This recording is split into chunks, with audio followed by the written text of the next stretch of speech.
No two people live in the same world. For some of us, Earth experiences hell, and I know hell well. And by some grace, this inquiring mind, by some grace, I saw how hell was created, that my hell was a state of mind. And I invite you all to play with that and test it for yourself. Bugün özel bir konuğumuz var. Byron Katie, A Thousand Names for Joy adlı çok satan kitabın yazarı ve milyonlarca insanın acıyla başa çıkmasına yardımcı olan yöntemin yaratıcısı. Katie, welcome. Oh, honey, thank you so much. I'm gonna ask and trigger your incredible being with a few thoughts and questions. Can you please describe for us or explain what it is like to be you every day? If we were in your body and mind, how would we feel ourselves? As your best friend, fascinating, curious, grateful, connected, meeting with everyone and everything, relieved, excited, and bodiless. Come from the apparent past and future, just like all of you. Even now is in the past. And I invite you all to play with that and test it for yourself. Katie, when you are in what other will call unique state, because for them it is truly unique, for them the life experience is completely different. And then when you interact with them, how or what do you think you do that so utterly and completely transforms them? I listen. I don't imagine a meaning onto what they say. I hear literally, I listen. I don't attempt to teach or correct or argue with or be wise or clever. There's something more precious, and that is to listen. For example, if someone says, oh, Byron Katie, no one cares about me, and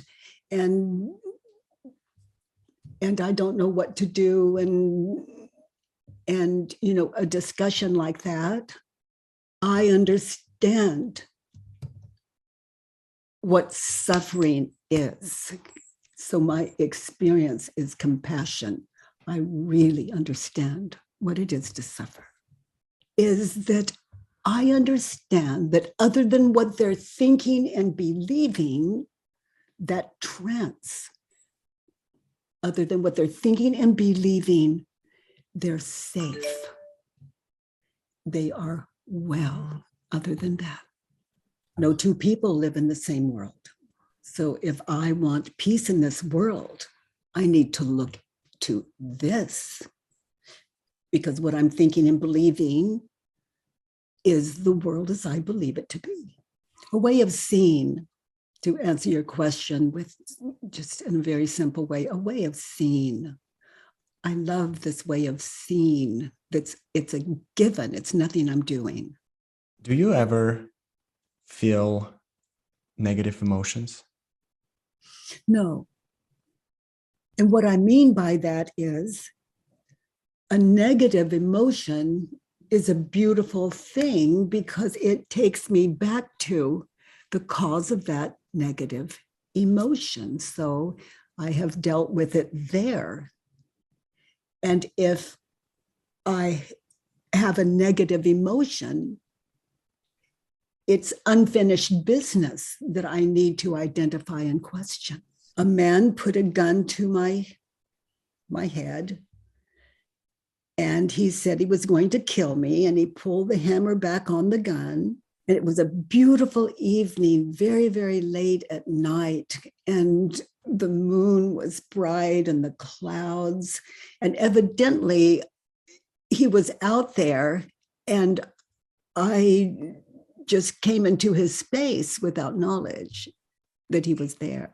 Eğer sizi gergin tutan düşüncelerden bıktıysanız ve sonunda her şeyin yolunda olduğunu görmek istiyorsanız, o zaman bu tam size göre. Videonun altındaki bağlantıya tıklayarak Misa Saidov'un ücretsiz masterclass sınıfına katılabilirsiniz. Bu masterclass sınıfı hayatınızı en çok değiştiren deneyimlerden biri olabilir. And I don't know who or what he was fearing, but nonetheless, he said he was going to kill me and put the gun to my head.